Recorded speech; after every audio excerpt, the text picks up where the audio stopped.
अध्यक्ष महोदय, सरकार चाहती है कि अन्न के मामले में देश आत्मनिर्भर बने विराम। तो मेरा सुझाव है कि जिन जगहों पर काफ़ी संख्या में ट्रैक्टर से काम लिया जा रहा है, आपको कोई कारखाना खोलना चाहिए और सस्ती कीमत पर उनकी मरम्मत की व्यवस्था करनी चाहिए विराम पैरा। आप बाहर से ट्रैक्टर मंगा रहे हैं विराम।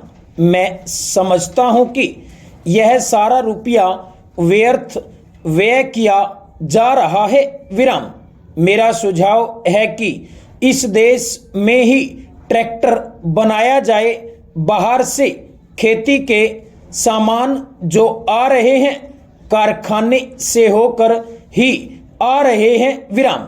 इनको जहां भेजना हो वहां सीधा भेजा जा सकता है विराम, किंतु हो यह रहा है कि पंजाब सरकार द्वारा इनको सारे देश में वितरित किया जाता है विराम। चूंकि इनको पहले पंजाब भेजा जाता है और फिर सारे देश में भेजा जाता है इसलिए खर्चा ज्यादा लगता है विराम। खर्चा कम करने के लिए, लागत कीमत कम करने के लिए यह आवश्यक है कि इनको सीधे भेजा जाए विराम। मैं समझता हूं कि इसमें कोई औचित्य की बात नहीं है विराम। इस पर भी आपको विचार करना चाहिए विराम पैरा। आपको किसानों की सहायता करनी चाहिए विराम। उनकी हिम्मत आप न तोड़ें विराम। हमें चाहिए कि उनको हम सस्ते दामों पर खाद दें बिजली दें बीज दें और पानी भी दें विराम। लेकिन ऐसा न करके हम देख रहे हैं कि हर चीज के दाम बढ़ाए जा रहे हैं विराम। नलकूप पर आप कर लगा रहे हैं विराम, उनको बिजली नहीं मिल रही है विराम। इस ओर आपका ध्यान जाना चाहिए विराम।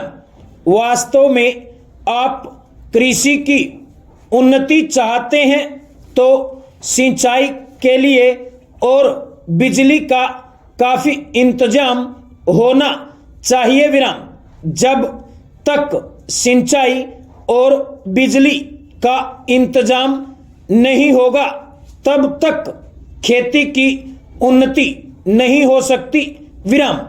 अब तक सिंचाई और बिजली तो एक मंत्री के हाथ में है, लेकिन कृषि दूसरे मंत्री के हाथ में है विराम। ऐसा नहीं होना चाहिए विराम। सिंचाई, बिजली और कृषि अगर किसी एक मंत्री के हाथ में हो तो खेती की उन्नति का काम सरलता से हो सकता है विराम।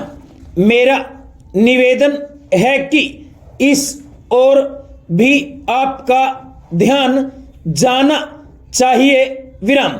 समाजवादी समाज की रचना की बात बहुत कही जा रही है विराम। गरीबी को दूर करके हम सबको बराबर लाना चाहते हैं विराम। लेकिन देश में गरीबी आज भी बढ़ती जा रही है विराम। मैं यह नहीं कहना चाहता हूं कि हमारे देश में सरकार ने कुछ नहीं किया है